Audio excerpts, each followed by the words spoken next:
하나님의 말씀은 역대하 7장 14절입니다. 내 이름으로 일컫는 내 백성이 그들의 악한 길에서 떠나 스스로 낮추고 기도하여 내 얼굴을 찾으면 내가 하늘에서 듣고 그들의 죄를 사하고 그들의 땅을 고칠지라. 아멘. 우리가 주일 낮 시간에 하나님의 부흥에 대해 시리즈로 살펴보고 있습니다. 살펴보는 가장 주된 이유는 우리가 모일 때마다 하나님의 부흥이 실제로 우리 가운데 임하기를 속히 간절히 기도하고 갈망하고 기대하고 사모하자. 그래서 살펴보고 있습니다. 오늘은 부흥이 오는 과정에 대해 살펴보고자 합니다. 부흥이 오는 과정. 부흥이 오는 과정을 가장 잘 설명해주는 구절 중 하나가 오늘 읽은 본문 말씀인 역대하 7장 14절입니다. 많은 분들이 구약 성경에서 하나님의 부흥에 대해서 가장 잘 말해주는 구절이 이 구절이다, 이렇게 이야기합니다. 헨리 블랙가비 목사님도 그분의 책 하나님과 신선한 만남이란 책에서 동일한 이해를 가지고 있어서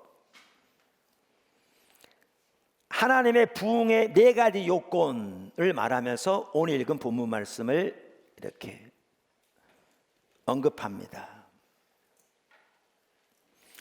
그래서 오늘 본문은 하나님의 부흥을 위해서뿐만 아니라 우리의 회복을 위해서도 핵심적인 구절입니다. 그러니까 우리 개인이 역대하 7장 14절처럼 하면 반드시 회복되게 되어 있습니다. 이건 개인뿐만 아니고요, 교회가 그렇습니다. 단체가 그렇습니다. 사실 또한 오늘 이 본문은 우리가 하나님께로 돌아가는 길이 무엇인지 그것도 잘 보여줍니다. 그러니까 성경 여러 곳에 보면 우리가 하나님께 돌아가면 하나님께서 우리에게 돌아오시겠다 그랬거든요. 그러니까 이 사실 문맥을 보면 훨씬 더 잘 이해가 되는데요, 바로 앞장인 역대하 6장에 보면 어떤 일이 있냐면 솔로몬이 예루살렘 성전을 완성합니다. 그리고 그 성전을 봉헌합니다. 그러면서 기도합니다. 근데 기도의 내용이 이런 겁니다. 반복되는데요, 하나님의 백성이 죄를 범하여 하나님을 떠나면, 그래서 하나님이 하나님의 백성을 심판해서 이런저런 심판들이 그들 가운데 있을 때, 그러니까 때로는 그 하늘을 닫아 비를 내리지 않고, 때로는 농작물에 해가 있고, 심지어 어떨 때는 나라가 망해서 이방 나라 포로로 잡혀가고 등등 여러 하나님의 심판이 이들 가운데 있을 때, 이들이 온 마음으로 하나님께 돌이켜서 하나님을 찾으며 이 성전에서 혹은 이 성전을 향하여 하나님께 기도하면 하나님이 들으시고 하늘을 여시고 그 땅을 고치시고 그들로 돌아오게 하소서, 이렇게 말하는 구절이 6장에 나옵니다.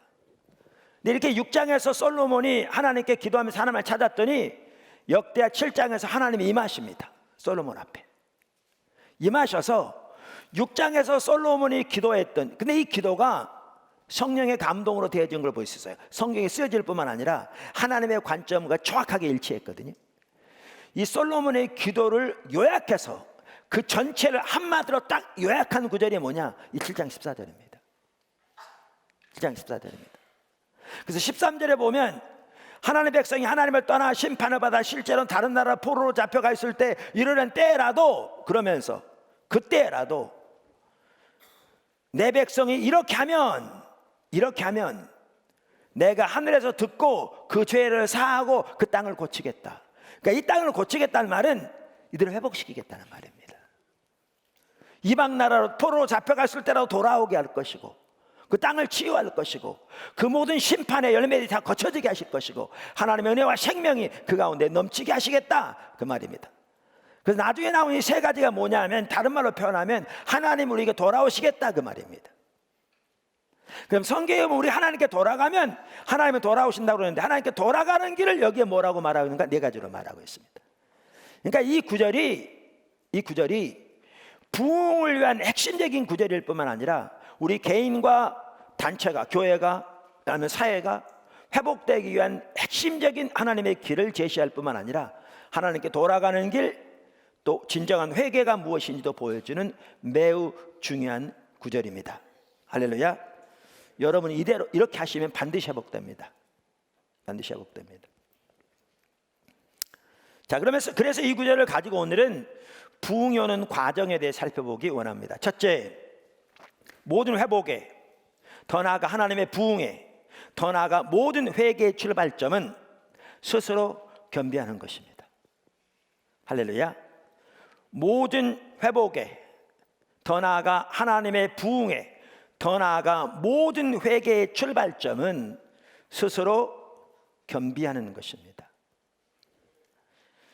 여기 오늘 본문에 보면 내 백성이 이렇게 하면 내가 고치겠다, 하늘에 듣고 그 죄를 사하고 그 땅을 치유하겠다, 이렇게 말씀하셨는데, 이렇게 하면 그것은 네 가지를 말합니다. 근데 우리말 성경에는 그 네 가지가 어떤 순서로 되어 있냐면, 내 백성이 그들의 악한 길에서 떠나 스스로 낮추고 기도하여 내 얼굴을 찾으면, 이렇게 되어 있습니다. 그런데 여러분 영어 성경들을 보면 모든 영어 성경이 뭐라고 되어 있냐면 순서가 이렇게 되어 있습니다. 첫째, 스스로 겸비하고 기도하고 하나님의 얼굴을 구하고 그 악한 길에서 떠나면, 이렇게 되어 있습니다. 근데 실제로 히브리 원어에 보면요, 영어 성경처럼 되어 있습니다. 원어에 보면. 그러니까 왜 이렇게 우리말에 번역되는지는 전혀 모르겠습니다. 그래서 여기에 보시면 이 모든 회복에, 하나님의 부흥에, 더 나아가 모든 회개에, 하나님께 돌아가는 것에, 모든 것의 출발점이 뭐냐? 스스로 겸비하는 것입니다. 그걸 다른 말로 표현하면 겸손하는 것입니다. 겸손하는 것입니다. 혹은 자기를 낮추는 것입니다. 자, 그래서 모든 회복의, 더 나아가 부흥의 출발점은 스스로 겸비하는 것인데, 그래서 이 스스로 겸비하는 것이 없으면요, 어떤 진정한 회복도, 어떠한 부흥도, 더 나아가 어떠한 진정한 회개도 가능하지 않습니다. 이게 출발점입니다. 가능하지 않습니다. 근데 이제 문제는 이겁니다. 우리 신앙의 모든 면에서 그렇듯이 성경은 하나님의 관점에서 이해해야 되거든요. 그럼 여기에 스스로 겸비한다는 말이 무슨 뜻이냐는 겁니다. 이 점에 있어서도 우리가 이 점에서 물론 과거에 몇 번 살펴보았습니다. 여기서 스스로 겸비한다는 것은 자신을 다른 사람 앞에서 무조건 낮추고 허리를 깊이 숙여 인사하고 늘 자기 자신에 대해서 비하하는 것, 그걸 말하는 게 전혀 아닙니다. 아무리 그래봐야 그것은 성경이 말하는 스스로 겸비하는 것은 아닙니다. 그러니까 진정한 회복도, 진정한 부흥도, 진정한 회개도 전혀 시작되지 않습니다. 그러면 여기에서 스스로 겸비한다는 것은 무엇을 말하느냐? 성경에서 스스로 겸비하다는 것은 하나님의 말씀에 철저하게 동의하고 정직하게 동의하고 그 말씀 앞에 엎드리는 것을 말합니다. 다시 말합니다. 성경에서 말하는 스스로 겸비하는 것은 하나님의 말씀에 정직하게 동의하고 그 말씀 앞에 엎드리는 것을 말합니다. 그럼 어떤 분은 그럴 수 있습니다. 어떻게 그게 스스로 겸비하는 것이냐? 근데 우리가 성경을 올바로 해석하려면 성경으로 해석해야 되거든요. 그래서 역대하 7장 14절에 나오는 스스로 겸비한다는 말이 무슨 뜻인가를 가장 잘 볼 수 있는 길 중에 하나가 역대하에서 그 말이 어떤 의미로 쓰여졌는가를 보면 금방 알 수 있습니다. 가장 잘 볼 수 있습니다. 근데 그런 구절이 나옵니다. 그 대표적인 구절이 어디냐면 요시야에 관한 구절입니다. 우리가 바로 2주 전에도 이 부분을 살펴보았습니다. 그래서 살펴보기가 더 쉽습니다. 왜냐하면 다 기억하고 있기 때문에.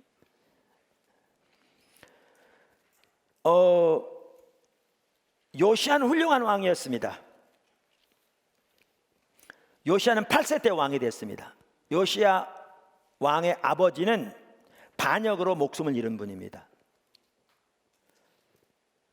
반란을 일으킨 무리들에 의해서. 그래서 요시야는 8살 때 백성들에 의해서 왕으로 이렇게 세워졌습니다. 요시야는 좋은 왕이었습니다. 솔로몬 이후에 예레미야 시대 유다 백성이 멸망하기까지 점점 이스라엘 백성들 하향 곡선을 걷습니다. 영적으로 이렇게. 그런데 그 시대를 돌이킨 왕이 몇 명 있었는데 그 중에 하나가 요시야 왕이었습니다. 다른 왕들은 예를 들면 아사 왕, 히스기야 왕이 그 시대를 돌이켰습니다. 그가 8세 때 왕에 대해서 8년째부터, 그러니까 그의 나이 16살 때부터 하나님을 찾기 시작했습니다. 사실 모든 것의 출발점은 항상 하나님을 찾는 것이 매우 중요한 걸 볼 수 있습니다. 그러면서 12년째 되는 해, 다시 말하면 그의 나이 20살 때부터 예루살렘과 유다를 정결케 하기 시작했습니다. 이 모든 내용은 역대하 34장에 보면 잘 나옵니다. 그가 왕이 된 지 18년이 됐을 때, 즉 그의 나이 26살 때 성전을 깨끗게 하는 일을 시작합니다. 사람들을 보내서. 그런데 성전을 보수하던 사람들이 그 일을 하다가 제사장 힐기야가 성전에서 모세 율법책을 발견합니다. 지난번에 나눈 것처럼 학자들의 의견이 갈립니다. 발견한 이 책이 율법 전체냐, 신명기 전체냐, 혹은 신명기 일부냐, 의견은 다릅니다. 그러나 신명기 일부가 포함된 것은 분명합니다. 제사장이 그것을 서기관 사반에게 주었고 서기관 사반이 그것을 왕에게 가져다가 줍니다. 그리고 왕이 그 사반에게 그것을 읽으라고 말합니다. 그자 서기관 사반이 왕 앞에서 그 율법책을 읽습니다. 그랬더니 요시야가 그 율법책의 말씀을 듣자 자기 옷을 찢고 엎드립니다.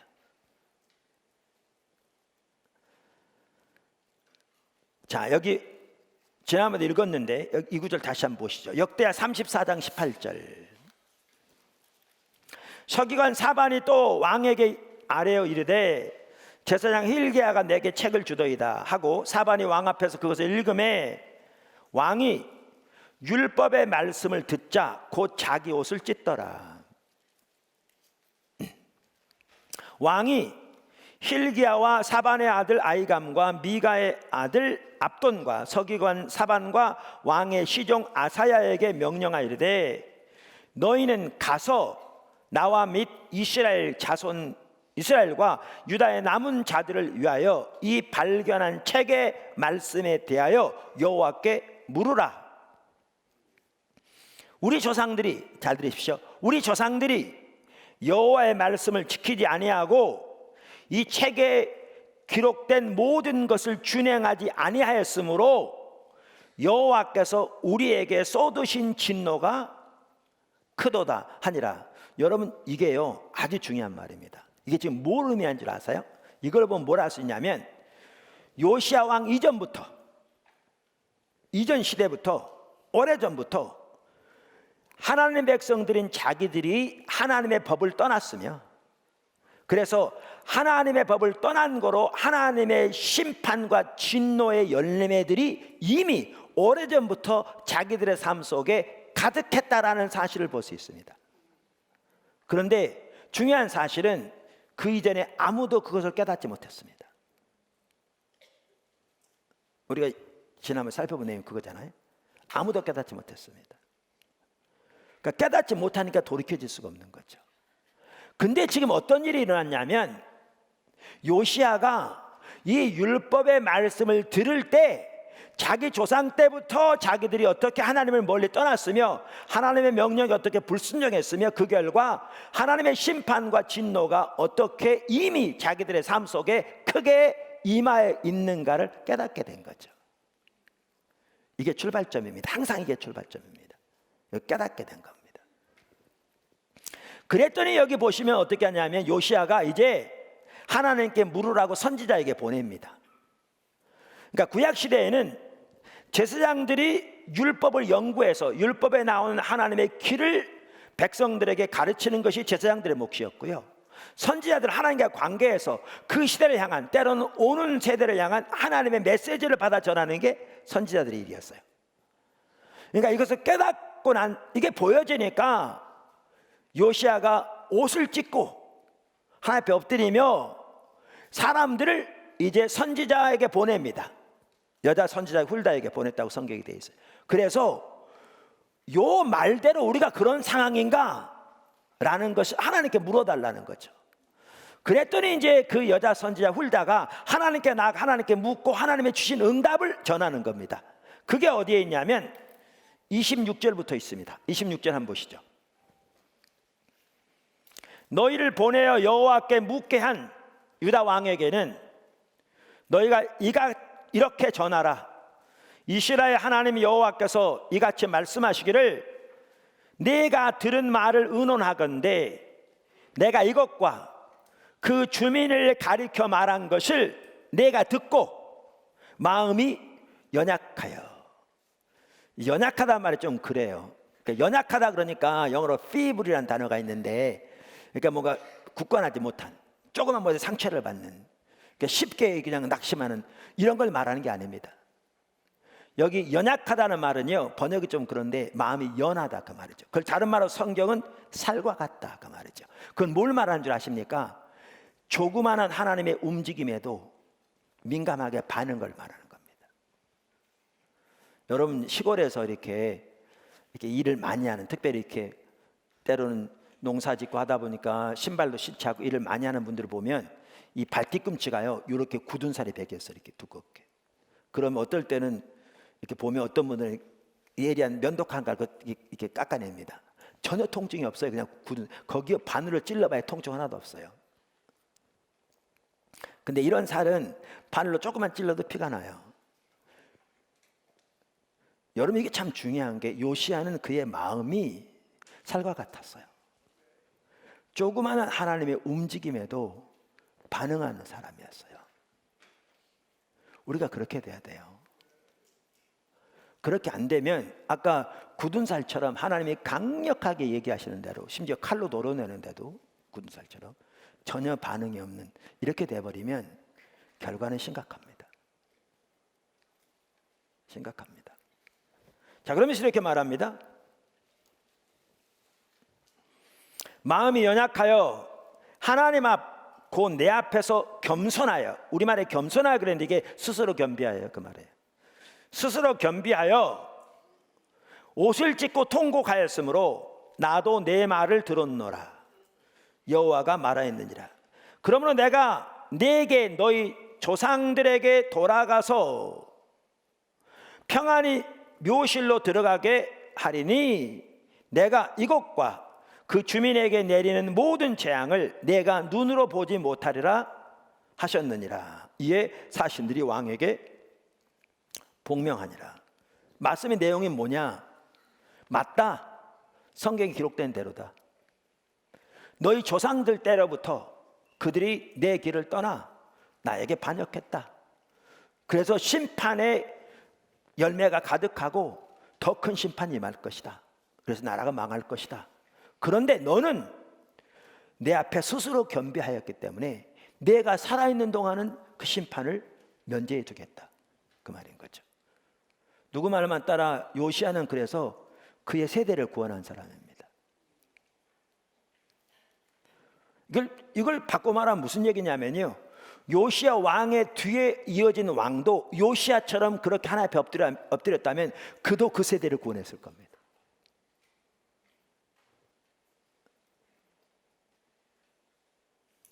그런데 하나님이 요시야에게 이렇게 말씀하시면서 왜 그렇게 하시겠다고 말씀하셨냐면, 여기에 보면 그가 하나님의 말씀을 듣고 마음이 연하여 스스로 겸비하였기 때문에 그렇다라고 얘기하신 거죠. 그러면 우리 아까 요시야가 어떻게 행동했는가를 보면 알면, 여기에 하나님께서 요시야의 어떤 행동을 두고 그가 스스로 겸비했다고 말씀하셨는가를 볼 수 있죠. 그러면 우리는 명확하게 알 수 있는 게 뭐냐 하면, 하나님께서 요시야에게 말씀하실 때, 다시 말하면 하나님께서 하나님의 은혜로 하나님의 관점을 깨닫게 하시고 그 앞에 비춰진 자기들의 처지를 깨닫게 하셨을 때 하나님의 말씀 앞에 정직하게 동의하고 그 앞에 엎드린 그의 자세를 두고 성경은 뭐라고 말하고 있는가? 그가 스스로 겸비했다, 이렇게 말하고 있는 겁니다. 이게 모든 회복에, 모든 부흥에, 모든 회개 출발점입니다. 이게 없으면 그 어떤 것도 일어날 수 없습니다. 그래서 성경이 말하는 스스로 겸비함은 그저 사람들 앞에 고개를 깊이 숙이는 것이 아니라, 스스로 겸비함은 하나님의 말씀 앞에 정직하게 동의하고 그 앞에 엎드리는 것을 의미합니다. 여러분, 이게 당연한 얘기 같죠? 오늘날 적지 않은 성도들은요, 아까 제가 굳은 살 얘기도 했는데, 하나님이 강력하게 말씀하셔도 전혀 깨닫지도 못하는 경우가 너무너무 많습니다. 실제로 요시야 시대도 그 이전부터 그랬습니다. 사람들이. 뿐만 아니라 하나님이 죄를 지적하셔도 사람들은, 너무나 많은 하나님의 사람들까지도 자신의 죄를 정당화시키기도 하고요, 여러 가지 핑계를 대기도 합니다. 다른 사람들과 비교하면서 적당히 넘어가기도 하고요, 자신들의 죄를 직면하는 것 자체를 싫어하기도 하고요, 죄를 심각하게 다루는 메시지를 전혀 원치 않고요, 자신들이 듣기 좋아하는 메시지만을 듣기도 합니다. 그런 자세를 가지고는 어떠한 진정한 회복도, 어떠한 진정한 부흥도, 어떠한 진정한 회개도, 어떠한 진정한 하나님께 돌아가는 것도 가능하지 않습니다. 가능하지 않습니다. 이걸 보면 알 수 있듯이 우리가 하나님께 대해서 잘못했다고 생각하는 몇 가지를 그저 하나님 앞에 잘못했다고 고백한다고 해서 그것이 진정한 회개가 아닌 걸 볼 수 있습니다. 당연히 그것도 중요합니다. 그리고 그렇게 회개해야 합니다. 문제는 우리가 하나님을 떠나 있는 그 모습을 선명히 인식하고 여기 나와 있는 것처럼 하나님께 정직하게 동의하고 돌이키지 않고 그 몇 가지를 그렇게 고백한다고 해서 그것이 진정한 회개가 아닌 것을 명확하게 볼 수 있습니다. 사실 요시야의 경우에도요, 스스로 겸비함만 있었던 게 아닙니다. 역대하 7장 14절에 그대로 다 있었습니다. 우리가 아까 본 대로 그는 무엇보다 하나님을 찾는 것부터 시작했습니다. 그의 나이 16살 때였을 때. 뿐만 아니라 그는 자기 자신뿐 아니라 온 백성으로 하여금 자신과 똑같이 온 마음을 하나님을 사랑하도록 인도했고요, 또한 모든 가정한 우상들을 제거하도록 명령할 뿐만 아니라 그렇게 인도했습니다. 역대하 7장 14절 그대로 했습니다. 그래서 하나님의 그 시대에는 죄를 사하실 뿐만 아니라 그들의 죄를, 하나님의 모든 은혜와 생명이 그들의 삶 속에 요시야가 사는 동안에 넘치게 하셨습니다. 넘치게 하셨습니다.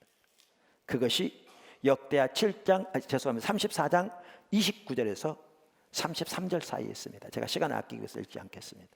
나중에 읽어보시면 명확하게 나옵니다. 근데 전 참 안타까운 일이 있더라고요. 이런 걸 보면. 그런데 요시야의 경우에 안타까운 일이 있었습니다. 그게 뭐냐 하면 그가 너무 일찍 죽었습니다. 40살에 세상을 떠났습니다. 그러니까 그때가 평균 수명이 지금처럼 길지 않았던 때인데, 성경에 보면 그 당시에 왕들 중에서는 60세, 70세까지 산 사람들이 적지 않았거든요. 만약에 요시야가 20년만 더 살았다면, 만약에 요시야가 30년만 더 살았다면, 그리고 그가 살아있는 동안에 지금 요시야가 했던 것처럼 그렇게 자신이 살면서 하나님의 백성들을 그렇게 인도해 갔다면 어쩌면 유다의 운명은 바뀌었을지도 모릅니다.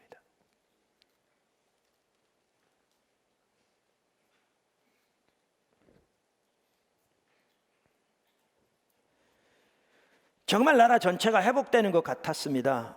그리고 그 가능성이 보이는 것 같았습니다. 그런데 너무나 안타깝게도 그가 너무 일찍 세상을 떠났습니다. 40세가 되었을 때. 그만큼 리더가 중요합니다. 성경에도 보면 여호수아가 살아있는 동안에 하나님의 백성들이 하나님을 떠나지 않았다, 이런 식의 표현이 많잖아요.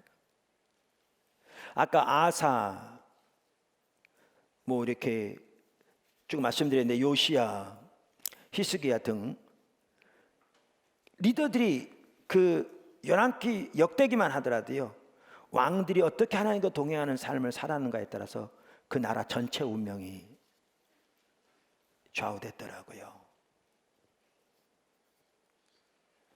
저는 리더의 중요성을 볼 수 있는 것 중에 하나가 어디냐면 출애굽기 32장입니다. 우리가 얼마 전에 살펴봤잖아요. 시리즈 살펴보면서.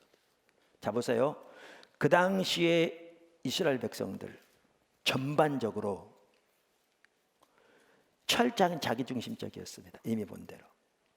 하나님의 그 놀라운 능력과 권능으로 애굽에서 그들을 건져내셨는데 불구하고 그들은 전혀 하나님 보지 못했습니다. 그들의 눈에는 모세밖에 보이지 않았습니다. 그래서 모세가 산에 올라간 지 60일쯤 되었을 때, 정확하게 57일 남짓 되었을 때 그들은 그렇게 말했죠. 아론에게. 우리를 애굽에서 인도해낸 모세가 어떻게 된지를 알지 못하니 우리를 인도한 신을 만들자. 근데 이제 아론이 문제인 거죠. 전혀 하나님 중적이 아닌 거죠. 그러니까 자기중심적인 인본주의적인 그 대중의 요구에 휩쓸려 그들의 요구에 부합해서 아론이 금송아지 만드는 데 앞장서는 거죠. 그러니까 하나님 그들 전체를 멸하시려고 하는, 모세의 기도를 통해 돌이키지 않았더라면 모든 게 끝나는, 그렇게 돼버렸잖아요. 근데 제가 말하고자 하는 게 이거예요. 여러분, 그 당시 이스라엘에 귀한 사람들이 있었어요. 뭘 보면 아느냐면 나중에 모세가 내려오잖아요. 모세가 시내산에 있을 때 하나님께서 이스라엘 백성 멸하시고 하셨을 때는 상황은 보지 못했죠. 하나님께서 그 말씀하시니까 하나님 앞에 기도했죠. 하나님께서 그 분노는 돌이키셨는데 내려와서 보니까 그모한 그 꼴하고 있잖아요. 그러니까 받아온 십계명 그 다 깨뜨려 버렸잖아요. 그러면서 뭐라 그러냐면 나와 함께 할 자 나오라. 그러니까 여호와 편에 선 자 나오라. 그랬더니 누가 나오냐면 레인들이 나와요. 그랬더니 모세가 레인들에게 명령한 게 뭐냐면 오며 가며 죽이라고 그래요. 그러니까 철저한 구별을 말하는 거예요. 요즘은 어떠한 목적으로건 살인은 용납되지 않습니다. 하나님 더 이상 그렇게 하지 않습니다. 그 당시에는 그렇게 하셨어요. 근데 그만큼 철저한 구별을 말하는 거죠. 근데 그 레인들이요, 죽이는데 다른 사람을 죽이는 게 아니라 가장 먼저 자기 가족부터 죽여요. 아내, 자식, 형제. 아니, 생각해 보세요. 요즘은 그렇게 하지 않는다고요. 근데 그만큼 철저한 구별을 말하는 거죠. 아니, 자기 가장 가까운 가족부터 죽인다. 얼마나 헌신적입니까? 이해되세요? 그 무리가 있었어요. 그런 무리들이 있었다고요. 그런데 왜 그들이 전혀 영향력을 발휘하지 못했느냐? 전반적으로 이스라엘 백성 군중이 자기중심적이었고 리더가 그들과 동일하게 자기중심적으로 이끌어가니까 이들이 있었음에도 불구하고 전혀 힘을 발휘하지 못한 거죠.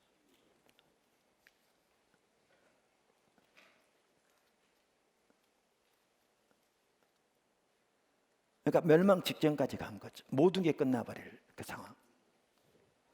근데 그러한 상황에서 모세가 다시 내려와서 하나님의 중립집을 이끌어 가니까 돌이켜지는, 1세대는 반복적으로 거부했을지 몰라도 다음 세대가 세워져서 하나님이 그들을 통해 하나님의 유업을 이어가시는 그러한 일들이 세워졌죠. 이러한 것들을 보면 얼마나 리더의 역할이 중요한가라는 걸 볼 수 있고요. 그렇기 때문에 성도들의 입장에서는 리더를 위한 기도가 그만큼 중요한 것을 볼 수 있습니다.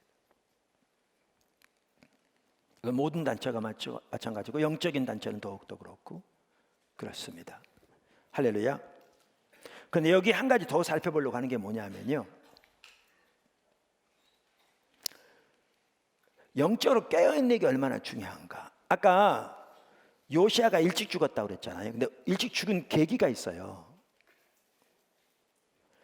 그러니까 요시아가 살아있는 동안에 하나님의 생명권이 그 나라에 넘쳤다니까요. 나라가 바꿔질 것을 같았어요. 매우 가까이 왔어요. 물론 주님은 그의 돌아가신 후에 심판을 계속하시겠다고 말씀하셨지만 교회 가운데, 그 나라 가운데 놀라운 은혜가 넘치고 만약에 그렇게 나라가 돌이켜져서 다음 왕도 그렇게 올바로 갔더라면 그 세대도 돌이켜졌을 거잖아요. 그 세대도 매우 가까이 왔는데 어떻게 요시아가 세상을 떠나게 됐냐면 한순간 민감하지 못해서 그랬어요. 무슨 얘기냐면 역대하 35장에 이게 나오는데 거기에 보면 그 애굽 왕 느고가 유브라데 강가에 갈그미스라는 족속을 치러 갑니다. 그랬더니 요시아가 그런데 이제 유다 땅을 통과해서 가야 되거든요. 유브라데스를 가려면 애굽에서. 그러니까 요시아 왕이 그것을 이제 직면하러 갑니다. 그랬더니 느고가 뭐라고 그러냐면 나는 당신과 싸우러 오지 않았다. 우리는 그냥 지나갈 거다. 그러면 심지어 뭐라고 그러냐면 하나님이 우리를 인도해서 지금 가고 있다. 이렇게 말했어요. 하나님이. 21절에 보면 이렇게 말하죠. 역대하 35장. 느고가 요시아에게 사신을 보내어 이르되 유다 왕이여 내가 그대와 무슨 관계가 있느냐? 내가 오늘 그대를 치러 온 것이 아니요 나와 더불어 싸우는 족속을 치려는 것이라. 하나님이 나에게 명령하사 속히 하라 하셨은즉 하나님이 나와 함께 계시니 그대는 하나님을 거스르지 말라. 그대를 멸하실까 하노라. 이 구절에 대해 학자들마다 의견이 많겠죠. 어떻게 이방 왕에게 하나님이 명령하시느냐 이렇게. 근데 여러분 이제 페트라 주석서 제가 찾아보니까 여러 의견들이 있어요. 근데 이것만은 분명해요. 학자들의 의견이 뭐든지 상관없는 게 분명한 게 뭐냐면요, 성경은 하나님의 관점에서 쓰여졌어요. 그러니까 이 말은 뭐냐면 지금 그 왕에게 어떤 경로를 통해서 그것이 주어졌든지 이 배후에 누가 있다는 얘기예요. 하나님이 계시다는 얘기예요. 그 얘기예요. 하나님이 뭐죠? 고레스 왕을 택하셔서 남방 유다의 회복을 위해 사용하셨잖아요. 그래서 페트라 주석을 봐도요 그런 내용이 여기 써 있어요. 내용들이. 그러니까 하나님이 지금 그 배후에 계세요. 근데 요시아가 그걸 대적한 거죠. 그러다 어떻게 되느냐? 전쟁터에 보면 온갖 종류의 화살들이 날아다니잖아요. 그 화살 중에 하나에 맞은 거예요. 의도하지 않게. 그래서 부상을 당해 젊은 나이에 세상을 떠납니다. 국가 전체가 바뀔 수도 있었는데. 그러니까 이걸 보면 우리가 얼마나 깨어 있어야 되는가. 그러니까 그만큼 리더들을 위한 기도가 더 절실하게 필요한 거죠. 필요한 거죠.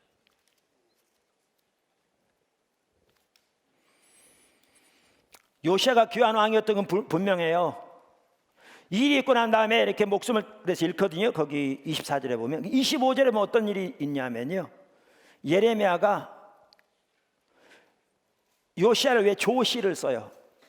그러니까 예레미야는 시인이었던 것 같아요. 그러니까 예레미야 애가도 쓰여지잖아요. 그런데 그 25절에 보면 그 아래 보시면 25절이죠. 그 조시가 후대에까지 읽혀져요. 이걸 보면 후대에까지 요시아 왕이 훌륭한 왕이었다는 것이 인정되어지고 그 요시아 왕을 기리는 조시가 읽혀진다고요. 문제는 그렇게 훌륭한 왕이었는데 순간 하나님의 뜻을 분별하지 못하니까 이 중대한 결과를 가져오게 되고 그 결과는 국가 전체에 엄청난 영향을 미치게 되었던 것을 볼 수가 있습니다. 참 리더가 중요하다. 리더에 대한 기도가 절실하게 필요하다. 그걸 부수적으로 볼 수 있습니다. 자, 우리 여기 살펴본 것은 뭐냐면 이처럼 그것이 회복의 역사건 회개건 하나님의 부흥이건 첫 단차가 뭐냐면 스스로 겸비하는 것이에요. 이게 핵심이에요. 핵심이에요. 근데 이런 것 같더라고요. 우리 하나님의 그 사랑, 하나님의 그 크신 그 은혜, 이건 잴 수 없는데요. 하나님 말씀대로 그대로 하시잖아요. 놀라운 사실은 뭐냐면 여러분 이스라엘 왕들 중에서요 가장 악한 왕 중에 하나가 아합 왕이었거든요. 맞아요, 틀려요? 맞아요. 또 가장 악한 왕 중에 하나가 므낫세였거든요.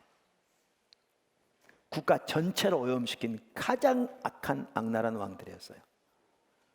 근데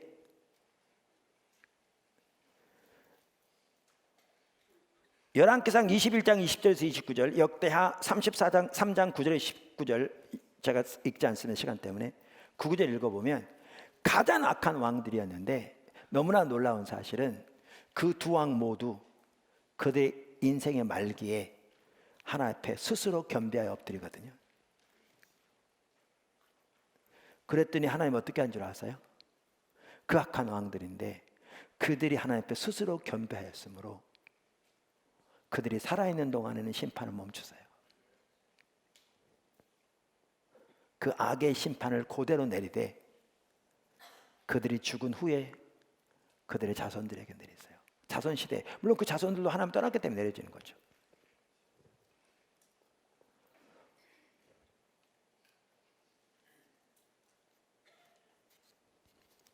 이와 같이 모든 회복에, 더 나아가 하나님의 부흥에, 더 나아가 모든 회개의 출발점은 스스로 겸비하는 것입니다. 사실 그래서 우리의 그 자세를 반드시 살펴봐야 돼요. 제가 아까 광고 시간에 나눈 얘기도 마찬가지예요. 우리 자세를 살펴봐야 합니다. 우리의 말과 행실을 살펴봐야 합니다. 겸비하여 마음이 연하여져서 살펴봐야 합니다.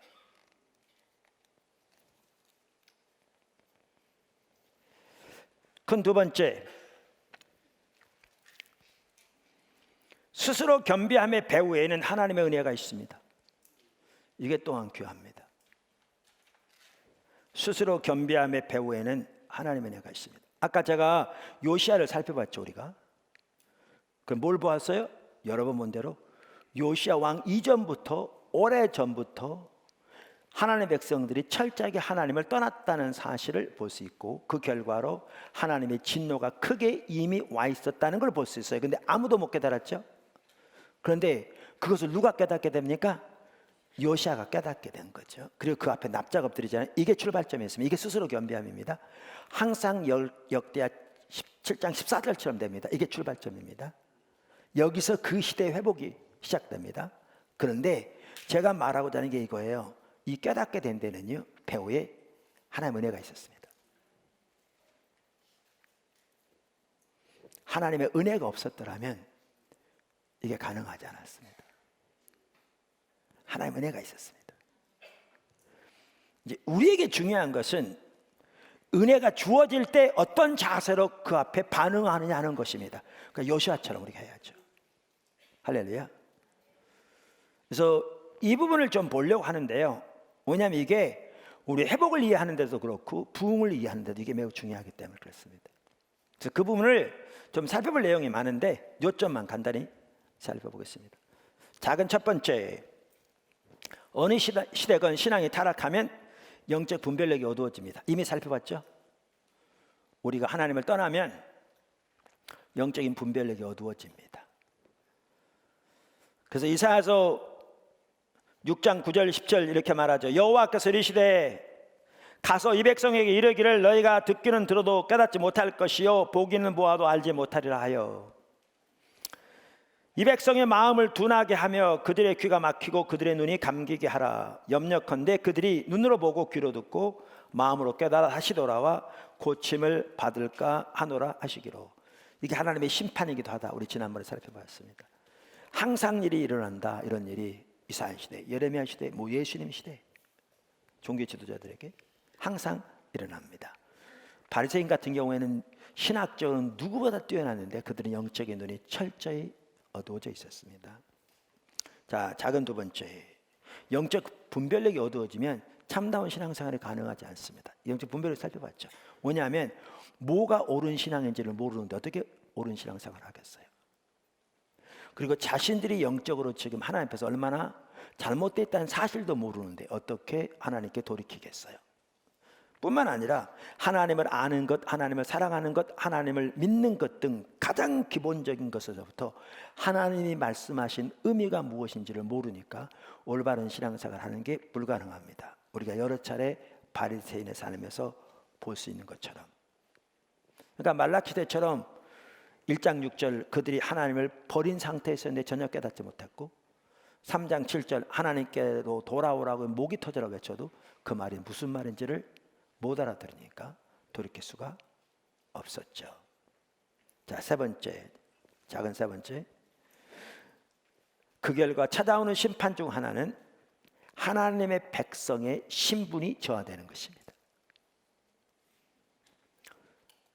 그 결과 찾아오는 하나님의 심판 중 하나는 하나님의 백성의 신분이 저하되는 것입니다. 제가 지난 2주간에 걸쳐서 하나님의 심판에 대해 살펴봤습니다. 하나님의 백성이 하나님을 떠나면 어떻게 하나님의 심판이 임하는가. 근데 우리 하나님 심판하면 나라가 망하고 뭐 이런 것만 심판으로 이해하는데 그게 아니다. 그래서 그 심판의 열매들을 살펴보았습니다. 그래서 그러한 것을 알지 못하면 요시야 시대처럼 심판이 가득한데도 깨닫지 못한다. 살펴봤습니다. 그러면 사실 제가 전체를 안 살펴봤어요. 그 중에 한두 가지를 못 살펴봤는데 제가 시간을 너무 끌지 않게 해서 넘어갔습니다. 그 하나가 뭐냐면 바로 이 부분입니다. 하나님의 백성들이 하나님을 떠나면 하나님의 심판이 오는데 그 중에 하나가 뭐냐? 하나님의 백성의 신분이 저하됩니다. 신분이 저하됩니다. 항상 이런 일이 일어납니다. 성경 전체에서 볼 수 있는데요. 대표적으로 예레미야 애가에 잘 볼 수 있습니다. 예레미야 애가 1장 1절 보십시오. 슬프다 이 성이여, 전에는 사람들이 많더니 이제는 어찌 그리 적막하게 되었는고. 전에는 열국 중에 크던 자가 이제는 과부같이 되었고, 전에는 열방 중에 공주였던 자가 이제는 강제 노역하는 자가 되었도다. 자, 여기 강제 노역이란 말을 영어 NIV 성경은 slave, 노예라 이렇게 표현합니다. 자, 그럼 이렇습니다. 남방 유다가 이스라엘이 과거에는 공주였는데 지금은 노예가 되었다는 말입니다. 여러분, 하나님의 백성이 하나님과 동행할 때 하나님이 그들과 함께 하시기 때문에 신분과 지위가 올라갑니다.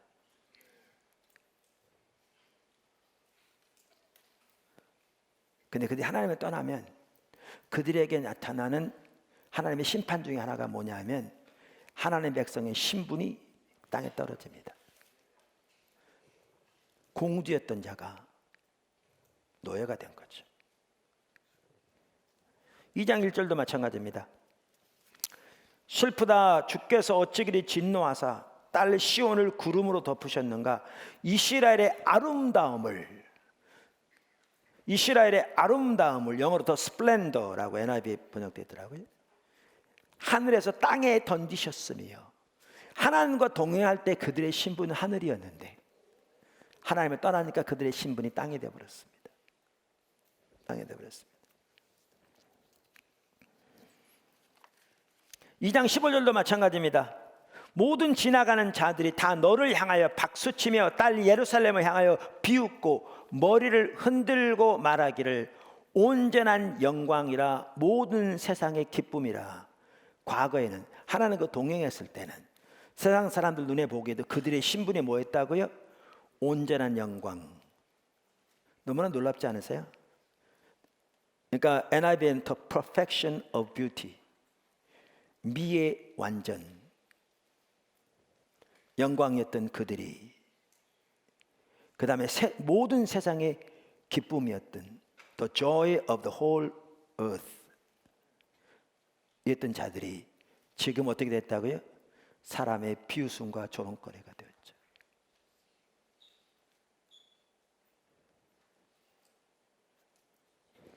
여러분, 성경은 우리를 잘 표현하고 있는데 사도 바울은 우리 안에 질그릇 안에 보화를 가졌다 그랬습니다. 이 보화가 뭐냐? 하나님을 아는 지식입니다.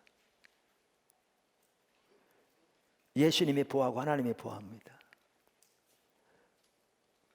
우리가 그분과 친밀한 교제 가운데서 그분이 우리의 삶을 통치하고 다스리실 때, 그분의 생명이 우리 가운데 넘칠 때 우리를 통해서 그분의 보화가 나타납니다. 세상의 아름다움, 공주, 하늘, 온 세상의 기쁨, 완전한 미. 근데 그 하나님의 보화가 사라지면 질그릇만 남습니다. 흙덩이.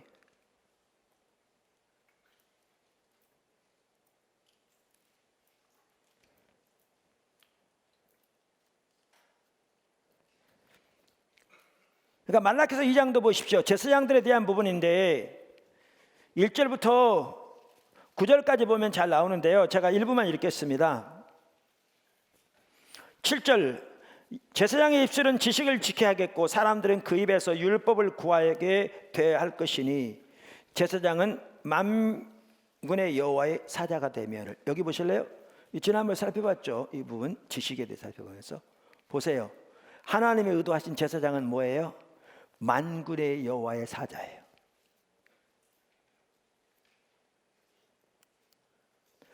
구약의 제사장들이 율법을 연구해서 그 율법에서 하나님의 길을 하나님의 백성들이 전하는 자들이었다고요. 하나님이 그들에게 의도하신 게 뭐예요? 말씀드린 대로 만군의 여호와의 사자. 그 입에 하나님의 지식이 있는. 그런데 다음 절, 너희는 옳은 길에서 떠나 많은 사람을 율법을 거스르게 하는도다. 나 만군의 여호와가 이르노라. 너희가 레위의 언약을 깨뜨렸습니다. 그랬더니 어떻게 됩니까? 9절, 너희가 내 길을 지키지 아니하고 율법을 행할 때 사람에게 치우쳤으므로 나도 너희로 하여금 모든 백성 앞에서 멸시와 천대를 당하게 하였느니라. 신분의 저하예요. 하나님과 동의하는 삶을 살 때 하나님의 의도는 그들이 만군의 여호와의 사자예요. 근데 하나님을 떠나니까 만군의 여호와의 사자가 어떻게 바뀌었느냐? 모든 백성 앞에서 멸시와 천대와 조롱을 당하게 되는 거죠. 어떤 분이 그러더라고요. 언제부터 목회자들 가운을 입혔는가, 그리고 강대상이 높아졌는가 연구해 봤더니 하나님의 종들에게 여호와의 사자라서 권위는 하나님이 뒷받침하는 거였는데, 하나님이 그 권위를 뒷받침할 때는 그들이 가운을 입든지 강대상이 높든지 상관없이 하나님의 권위가 함께 했는데, 하나님을 떠나니까 하나님이 뒷받침하는 권위가 사라지니까 사람들 앞에 권위를 스스로 드러내기 위해서 뭘 했느냐? 가운을 입히고 강대상을 높인 거죠. 근데 그것이 진정으로 하나님 백성 사람들 속에 존경을 가져다지 못하는 거죠. 여러분, 신약 성경에 오면 너희는 세상의 빛과 소금이라고 말했어요. 이게 하나님께서 하나님의 백성들이 주신 신분이에요. 소금이 없이는 세상은 돌아가지 않아요. 빛이 없으면 끝이죠. 근데 우리를 세상의 빛과 소금이라고 말씀하셨어요. 근데 예수님께서 뭐라고 말씀하셨냐면, 특별히 누가복음 14장에 보면 누구든 나를 따르려거든 이렇게 하라. 자기를 부인하고 가장 가까운 가족들이라도 미워하고. 이 말은 미워하란 말이 아니죠. 누구보다 사랑하란 말인데, 하나님을 사랑하는 것과 가장 가까운 가족을 사랑하는 것 비교해 보면 그것이 미움이 되는 만큼 하나님을 우선적으로 사랑하라. 자기 모든 소유도 버리지 않으면, 이 말은 실제로 갖다 버리라는 것이 아니라 모든 소유의 실제적인 주권이 하나님께 드려지는, 그래서 하나님이 가장 나의 소중한 모든 것을 실질적인 주인이 되어지는 그 하나님 중심적인 삶을 말하는 거죠. 그것을 말씀하신 다음에 뭐라고 말씀하셨냐면 이렇게 말씀하셨죠. 소금이 좋은 것이나 소금도 만일 그 맛을 잃으면 무엇으로 짜게 하리요? 땅에도 거름에도 쓸데없어 내버리느니라. 들을 귀가 있는 자는 들을지어다 하시니라. 제가 아까 말씀드린 대로 요즘은 소금이 정제되기 때문에 썩지 않습니다. 수년 동안 두어도. 근데 그 당시에는 바닷가에 가서 이런 그 수초 같은 걸 뜯어오니까 그 소금이 들어있잖아요. 그런 상태라 그 당시 소금은 썩었답니다. 근데 예수님께서 하나님 중심적인 삶, 진정한 제자의 삶을 말하고 난 다음에 소금이 맛을 잃는다고 그러는데, 이걸 연결하면 뭘 볼 수 있냐면 하나님 중심적인 삶에 떠나는 게 성경 전체를 보면 그게 타락한 것이고요, 하나님 중적인 삶에 떠나면 어떻게 되느냐? 소금의 맛을 잃습니다.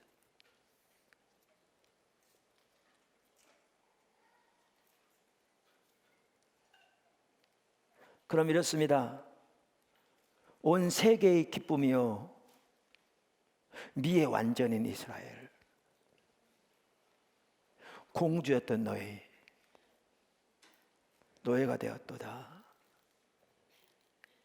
그런 것처럼 하나님이 우리를 세상의 빛과 소금으로 삼으셨습니다.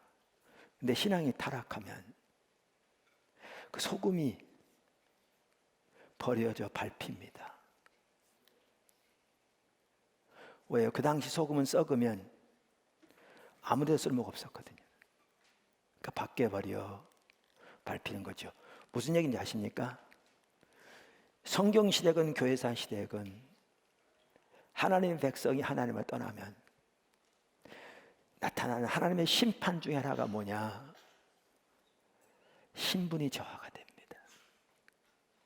공주가 노예가 되고 완전한 미가 사람의 조롱거리와 말실거리가 되고 세상의 소금이 사람들의 발에 밟히는 쓰레기만도 못한 신분으로 전락합니다. 여러분 오늘날 교회가 어떤 상태에 있다고 생각하십니까?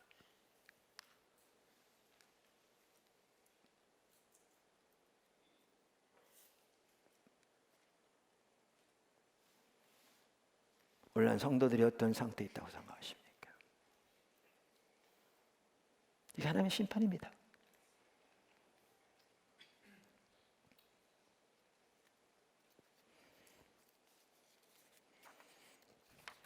다섯 번째인가요? 하여튼 번호 여러분이 매기십시오.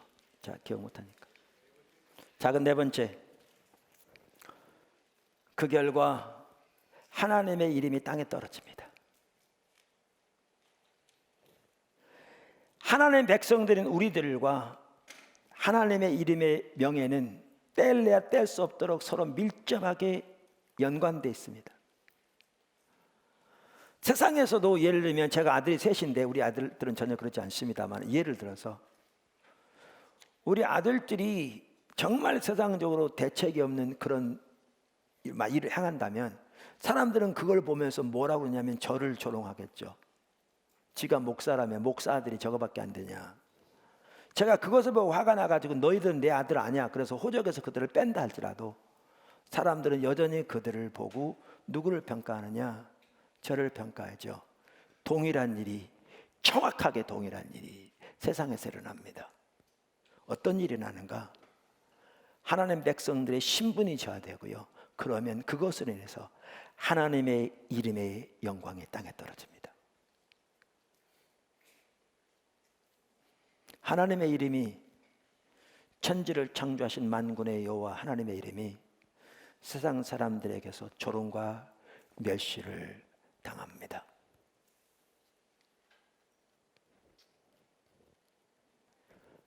작은 여섯 번째, 다섯 번째, 하여튼 그 다음 하나님께서 하나님의 이름을 향한 하나님의 질투로 인하여 일어나십니다.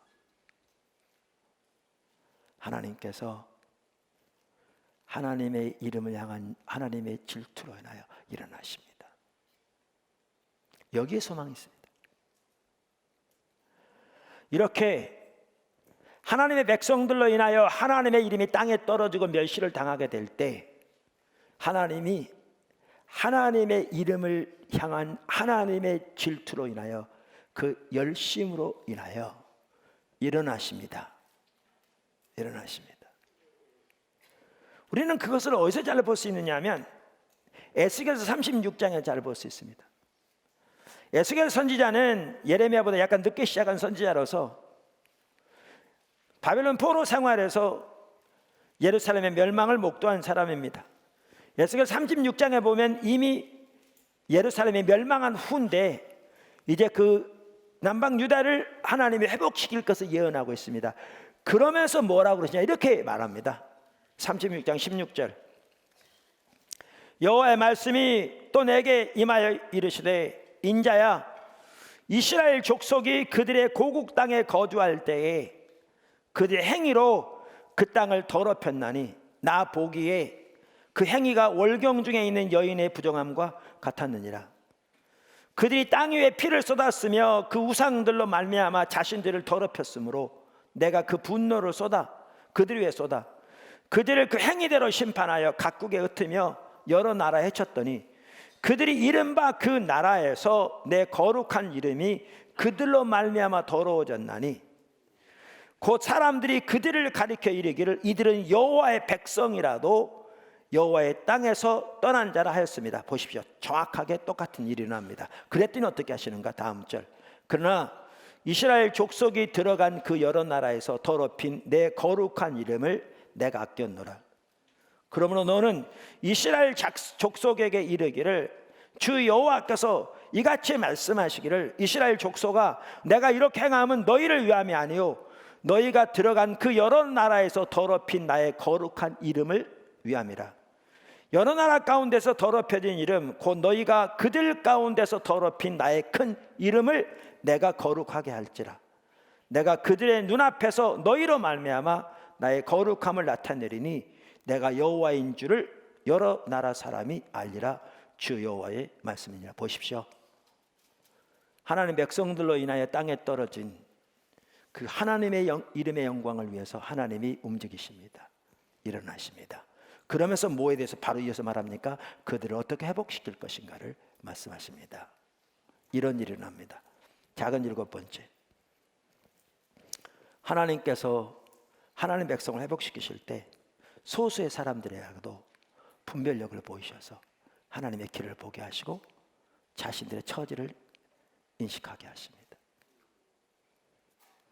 하나님께서 하나님 백성들을 회복시키실 때 혹은 부흥을 보내실 때 소수의 사람들에게라도 영적인 분별력을 주셔서 하나님의 길을 보게 하시고 하나님의 관점에서 자신들의 처지를 인식하게 하십니다. 자 보십시오. 이렇게 하나님의 이름이 땅에 떨어집니다. 오늘날처럼. 그러면 하나님이 하나님의 이름을 위한 하나님의 질투로 인하여 일어나십니다. 일어나서 하신 게 뭐냐? 일어나서 하신 게 뭐냐? 아까 요시아에게 했던 일 같은 일을 합니다. 다시 말하면 한 개인이나 소수에게라도 하나님의 관점에서 하나님의 길을 보게 하시고 하나님의 관점에서 자신들의 처지를 인식하게 하십니다. 이게 루터 시대에 일어났고요. 이게 다른 부흥 때마다 일어났고요. 이게 요시아 시대에 일어났고요. 이게 성경 시대의 회복의 역사가 있을 때마다 정확하게 동일하게 일어났습니다. 정확하게. 이것을 잘 보여주는 구절이 어디냐? 그 구절이 이사야 30장입니다. 사실 이사야서 29장과 30장은 하나님의 백성들이 타락한 과정 그리고 그들이 회복되는 과정을 잘 기록하고 있습니다. 정말 잘 쓰여져 있습니다. 성경이니까 당연히 그러겠죠. 그 과정대로 되어집니다. 그럼 30장에 보면 하나님이 하나님의 백성을 회복하는 과정이 나옵니다. 그런데 제일 먼저 하시는 게 뭐냐? 스승을 세우시는 거라고 말합니다. 자, 30장 19절부터 보십시오. 시온에 거주하며 예루살렘에 거주하는 백성아, 너는 다시 통곡하지 아니할 것이라. 그가 내 부르짖는 소리로 말미암아 내게 은혜를 베푸시되 내게 은혜를 베푸시되 내게 은혜를 베푸시되 그가 들으실 때에 내게 응답하시리라. 주께서 너희에게 환난의 떡과 고생의 모를 주시나 그 심판으로 인하여 환난의 떡과 고생의 물이 주어질지 몰라도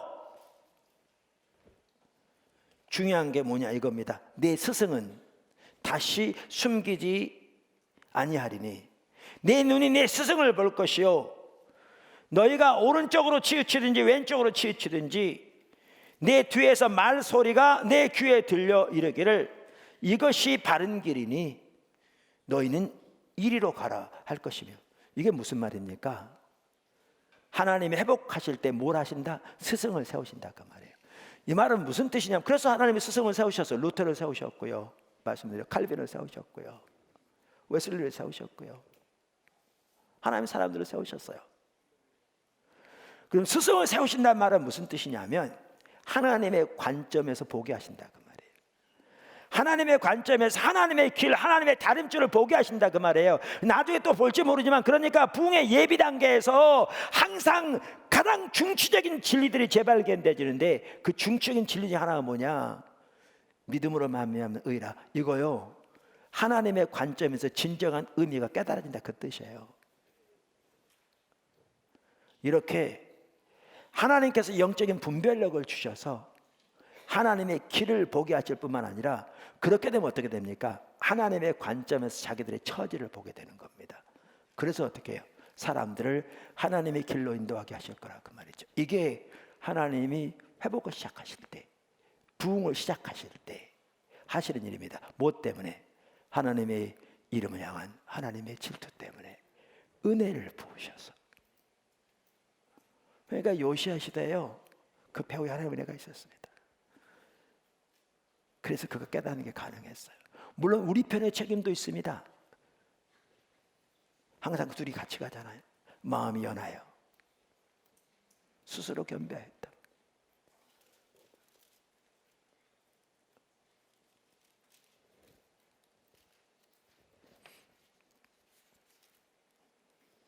자, 이제 큰 세 번째입니다. 오늘 설교 제목이 이제 나옵니다. 부흥이 오는 첫 번째 단계는 자기의 처지를 인식하는 것입니다. 제가 지금 말씀드린 역대하 7장 14절, 그 첫 번째 출발점은 스스로 겸비하는 것인데, 거기에는 하나님의 관점에서 자기의 처지를 인식하는 것이 포함되는데, 그리고 그 앞에 하나님께 동의하여 납작 엎드리는 게 포함되는데, 부흥이 올 때마다 정확하게 그 일이 일어났습니다. 역대하 7장 14절에 일어났습니다.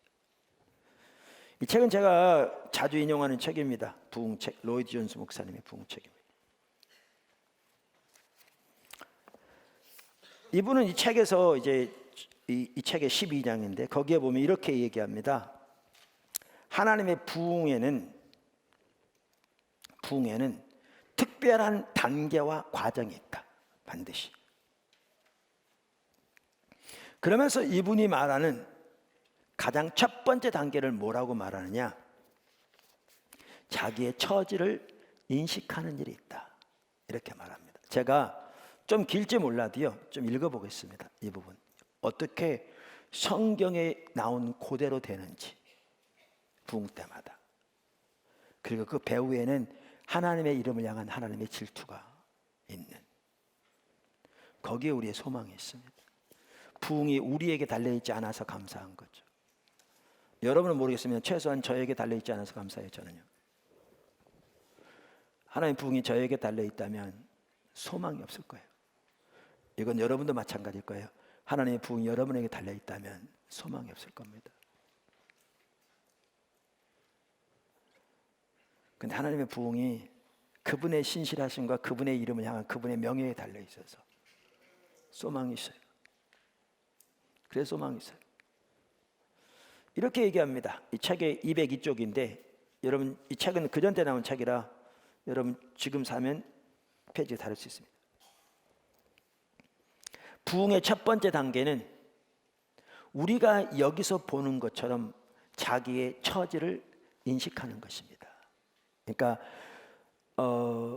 출애굽기 32장에서 그들이 금송아지 만들었다가 모세가 와서 그렇게 하고 난 다음에 단장품을 취하라고 했더니 그들이 이제 돌이키는 이제 그런 부분을 언급하면서 이제 비유로 들으면서 하는 겁니다. 자기들의 등을 하나님께 돌리고 배역한 사람들, 그 이름을 모독하고 그종 모세를 비평한 사람들, 비판이라고 하겠죠. 아론으로 하여금 금송아지를 만들고 섬겼던 그 사람들이 갑자기 무엇인가 사로잡힙니다. 어쨌든 그들은 자기들이 처한 상황에 대해 어떤 것을 인식했습니다. 이것은 정말 궁극적인 중요성을 가진 문제입니다. 이것을 떠나서는 어떠한 부흥의 소망도 없습니다. 그것은 상황에 대한 각성입니다. 상황의 심각성을 인식하는 것입니다. 하나님께서 말씀하신 것을 적용하여 자기들의 처지가 어떠한 것을 압니다. 그러면서 몇 줄 아래 이렇게 말합니다. 저는 여러분에게 어떤 부흥에 대한 역사든지 교회사에서 일어난 어떤 위대한 영적 운동에 대해서 기록한 것이든지 다 읽어보라고 촉구하는 바입니다. 그러나 한 번도 예외가 없이 언제나 이러한 일이 일어날 것입니다. 그러면서 루터나 여러 예를 듭니다. 자, 그러면 자기 처지를 인식하는데, 여기 중요한 그겁니다. 하나님의 관점에서 인식하는데 어떤 면에서요? 신앙의 본질적인 차원에서 얼마나 자기들이 잘못됐는가를 깨닫는 거죠.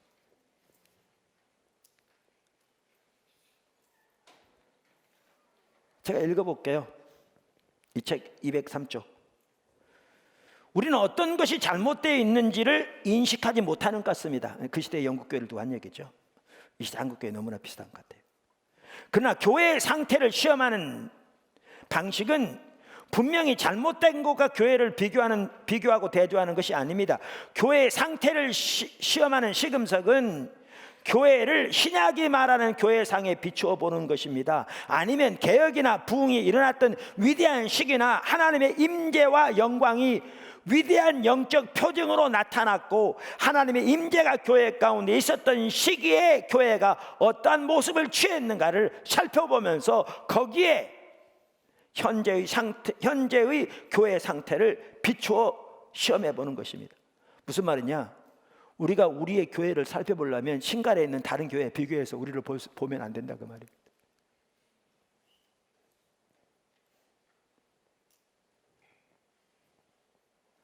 우리가 올바른 상태에 있는지 없는지를 보려면 성경이 말하는 교회의 모습과 우리를 비춰봐야 한다는 겁니다. 하나님의 부흥이 임하고 하나님의 강력한 성령의 임재가 임해서 하나님의 교회 가운데 교회를 통해서 강력한 놀라운 일을 이루셨을 그때의 교회의 모습과 오늘날 우리가 처한 모습을 비추어 대조해서 우리를 보아야 한다는 것입니다.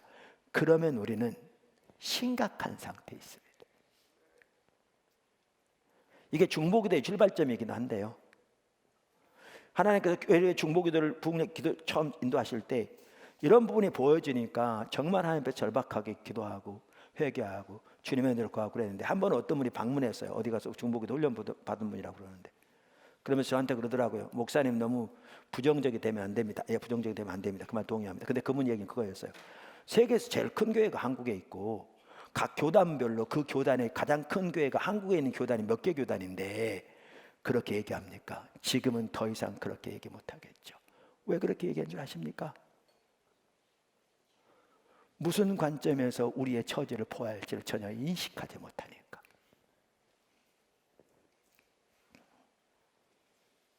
깨닫지 못하니까.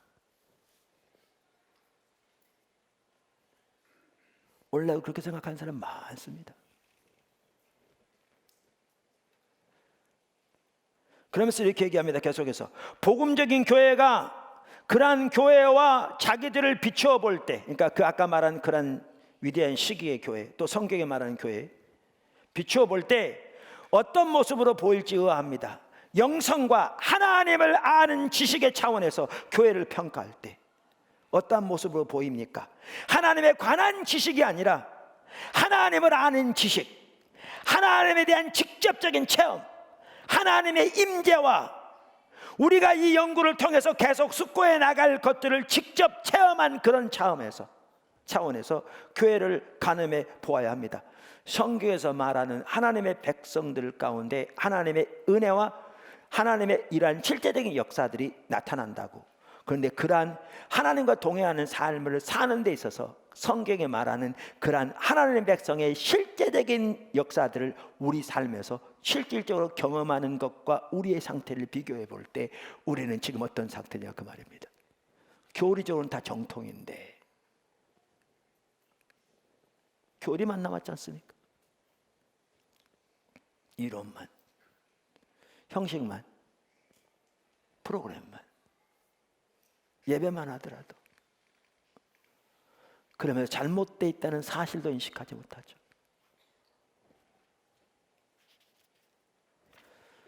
다음 계속 읽으면 좋은데 제가 몇 띄고 뒤로 넘어가세요. 206쪽에 이렇게 말합니다. 가셔서 다시 부흥에 대한 역사를 읽어보십시오. 처음에 그 사람들이, 부흥을 예배했던 사람들이 어떻게 하는가를 주목하십시오. 그런 일이 그들에게 필연적으로 먼저 일어납니다. 그들은 하나님 보시기에 죄는 얼마나 무섭고 섬뜩한 것인지를 알기 시작합니다. 그들은 잠시나마 교회의 상태를 잊고 자신의 고뇌를 망각합니다. 하나님 앞에서 죄에 대해 생각하느라고 말입니다. 죄가 얼마나 심각한데, 자기들이 얼마나 심각한 죄 가운데 있는가를 깨닫게 된다 그 말입니다. 그것이 자기들을 압도한다 그 말이죠. 하나님 떠난 자신들의 모습, 하나님의 관점에서. 그러면서 이렇게 말합니다. 다음 단락. 그런 다음에 보다 더 나아가 이 사람들이 갑자기 자기들의 죄 때문에, 하나님께서 보시는 방식 때문에, 죄 때문에 우리의 삶의 자세와 태도가 얼마나 인본적이고 잘못되어 있는가, 그러한 것 때문에, 보시는 방식 때문에 하나님께서 자기들로부터 떠나셨다는 것을 인식하게 됩니다. 이게 임재를 거두신 걸 말하죠. 그러면서 이제 그 출애굽기 33장에 보면 하나님께서 이스라엘 백성 모세에게 가나안 땅 주겠다, 올라가라, 천사를 보내, 나는 안 가겠다, 다시 말해 내 임재는 안 가겠다, 이걸 똑같이 언급합니다. 그러면서 이렇게 얘기합니다. 그들을 괴롭게 했던 것은 진멸당할지 모른다는 위험이 아니라 내가 너희와 함께 하지 않을 테니 너희 혼자만 가거라, 내가 천사를 보내고 나는 가지 않겠다라고 하신 하나님의 말씀이었습니다. 이것은 엄청난 일입니다. 이것이 바로 문제의 가장 핵심되는 부분입니다. 여러분이 진정으로 각성을 하면 하나님의 임재를 잃어버리는 것보다 심각한 것이 없다는 것을 인식하게 됩니다. 여러분은 제가 하는 이 말씀의 진정한 강도를 이해하시겠습니까? 하나님께서 그들을 약속한 땅으로 보내시려 합니다. 그러면 쭉 아래, 이것이 바로 영적 혁명의 진소입니다. 그것이 바로 저와 여러분이 이르러야 할 입장입니다. 여기에 갑자기 각성을 하여 이 엄청나고 심오한 인식을 하게 된 사람들이 있습니다. 곧 만일 하나님께서 자기들과 함께하지 않는다면 어떤 다른 위의 축복을 받는다 할지라도 아무런 가치가 없음을 인식하는 사람들입니다. 가나안이 무슨 소용이 있습니까? 적과 꿀이 무슨 소용이 있습니까? 하나님께서 그들과 함께하지 않는다면 그 소유가 무슨 소용이 있겠습니까? 하나님께서 하나님의 임재를 인식하고 하나님과 교제하며 하나님과 함께하는 것이 다른 모든 것보다 더욱 가치 있다는 것을 그들은 알게 되었습니다. 이런 관점에서 오늘날 처지를 보라고 말이죠. 하나님의 부흥을 예비했던 자들은, 여러분 루터를 보세요, 웨슬리를 보세요, 조지 히필드를 보세요, 조나탄 에드워즈를 보세요, 그 외 수많은 사람들을 보세요. 정말 귀한 사람들이었어요. 그런데 그들은 자신들의 죄로 인해 하나님의 임재가 교회 가운데 거치고 생명은 거치고 모양만 남는 그 현실을 인식하게 되었어요.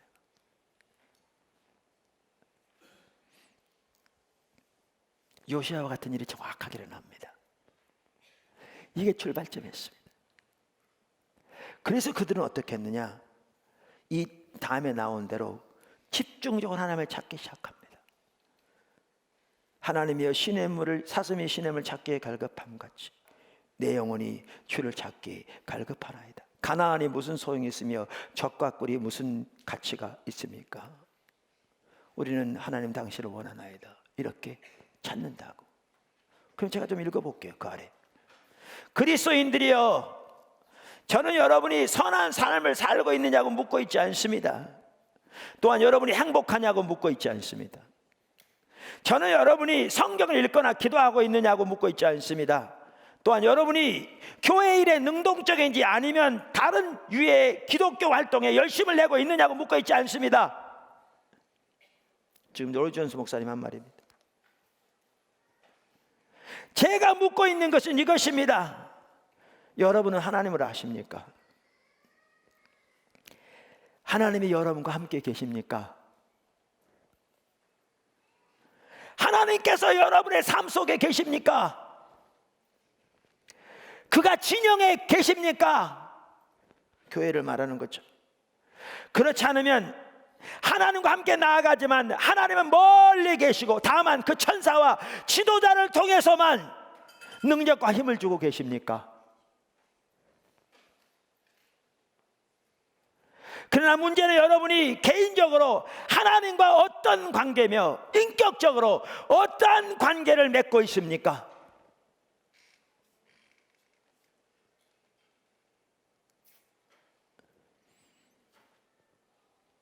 이 사람들은 회개했습니다. 회개의 목적과 회개의 궁극적인 목표는 하나님과 나와의 관계를 빼놓고는 그 어느 것도 문제가 될 수 없다는 것을 인식하는 것입니다. 무슨 말이냐? 하나님의 부흥이 올 때마다 역대하 7장 14절이 그대로 일어났습니다. 요시야에게 일어났던 일이 그대로 일어났습니다.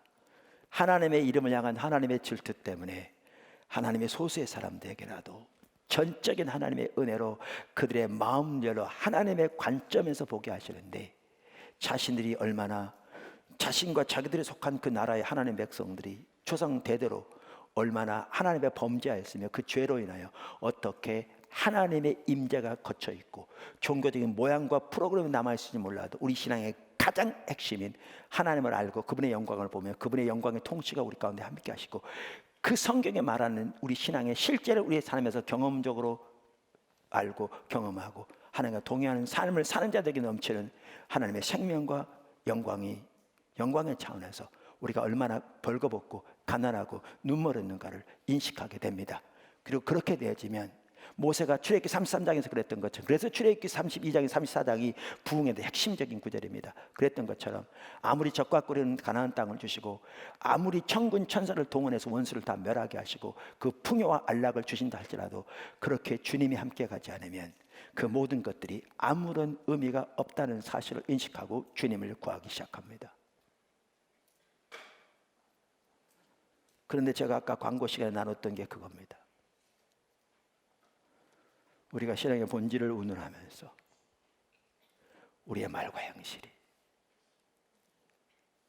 그토록 하나님의 길에 떠나 있다면, 그것이 작은 일이라고 말할지 모르지만 그것은 하나님을 찾지 않는 데서 나오는 너무너무 타락한 자기중심적인 삶의 열매이기 때문에 그것들은 결단코 작은 일이 아닌 우리의 영적인 심각한 상태를 그대로 노출하여 보여주는, 있어서는 안 될 일들이 버젓이 우리 가운데 진행되고 있는, 오늘날 교회에서 볼 때 그런 게 무슨 대수냐, 그런 건 너무나 당연한 일이지라고 말할지 모르지만 하나님의 관점에서, 제가 지금 설명드린 그런 관점에서 본다면 그런 일은 주님을 추구하는 자들에게 있어서는 안 될 그런 일들이 우리 가운데 있으면서 우리는 그걸 인식하지 못하고 있다면, 그리고 그러한 것들로 인해서 우리의 예배가 방해되고 하나님의 임재가 우리 예배 가운데 방해되고 있는데도 그 사실로 인식하지 못하고 있다면, 그저 예배가 하나의 종교적인 행위와 의식에 불과해서 이것만 마치고 돌아가면 그것이 마치 예배 드리는 것처럼, 그리고 그러면 하나님 복 주실 것처럼 그런 가운데 빠져 있다면 우리에게는 하나님의 부흥도 회복도 어떠한 소망이 없습니다.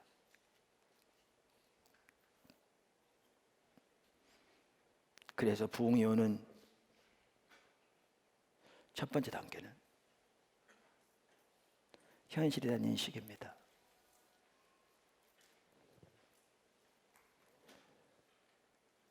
역대하 7장 14절이 그대로 일어납니다. 기도하겠습니다.